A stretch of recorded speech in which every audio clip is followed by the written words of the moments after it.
Hello and welcome back to Mondef's Feed the Beast tutorials, MFTBT.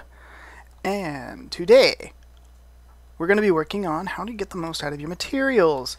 Last time we talked about all the different ores, and we talked about not enough items and how to look up recipes and all of that goodness. So today we're going to, once you've found a whole bunch of these ores, use them to get as much as you can possibly out of them. That's the point. The first thing you'll need is a generator. Now, I'm not going to show you how to do all these crafting recipes. We did this last time. If you don't know how to make a generator, you can always go here, right? Type in generator, click your recipes. Don't know how to make that, click your recipes, so on, so forth.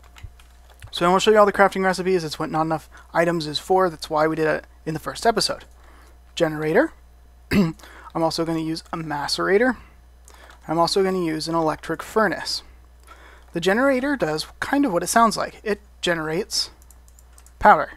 You feed it with fuel, for example, coal, charcoal, peat, coal coke, anything that burns, wood even. You can put it in here, it'll burn, a lava bucket, and it starts filling up this bar. This bar is filling up with what we call EU, or electrical units of energy. Energy units. I think it's energy units.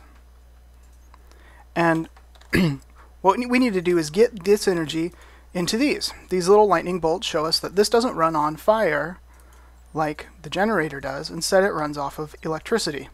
So we need to get power from the generator to the macerator, and that's what we're going to use these copper cables for. Just pipe from one to the other. You can see that one has lit up again, generator, because now it is filling up the macerator with power. The macerator is specifically useful because it takes ores, for example my iron ores, and for each one ore that it macerates, you get 2 pieces of dust from that ore. This will take a moment to run, but we'll let that go. Also worth noting is the electric furnace. We're burning coal in the generator, or other burnables.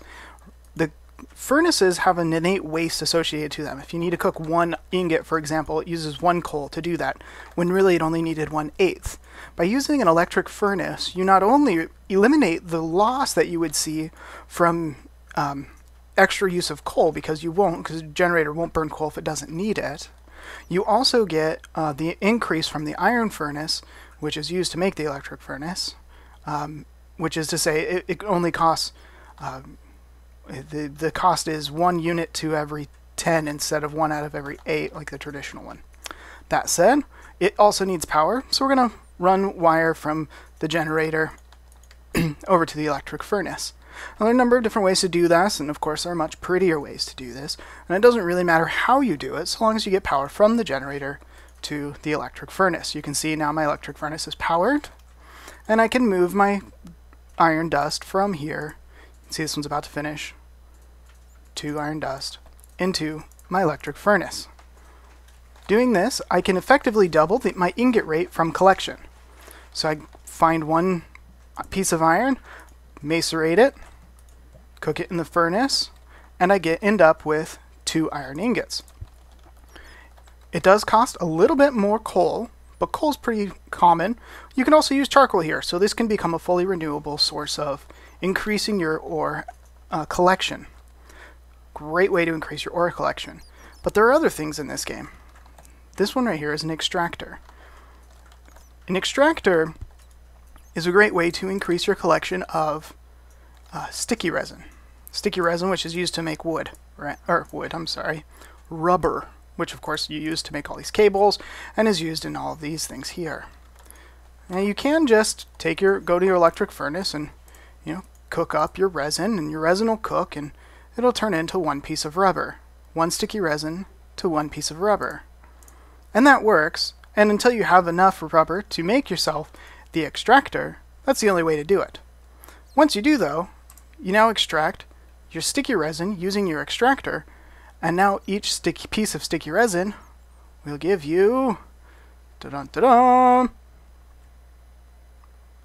pieces of rubber. So that makes it so you don't have to farm quite as much sticky resin to get the rubber that you need.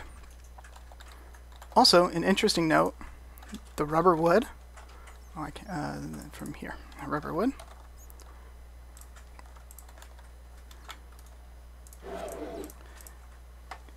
you can extract the resin directly out of the rubber woods. So you no longer have to even wait for the sticky resin to grow on the side of the rubber trees. You can cut down the rubber trees, replant the saplings just like you're used to doing already, and when you extract the rubber wood, you get a piece of rubber. So of course you want to get your sticky resin because one of these turns into 3 pieces of rubber, but you can just cut down the tree, replant it, and you get extra rubber from that. So hopefully that'll help you increase your productivity as you collect your resources and feed the beasts. Thanks for watching. I'll see you next time on MFTBT.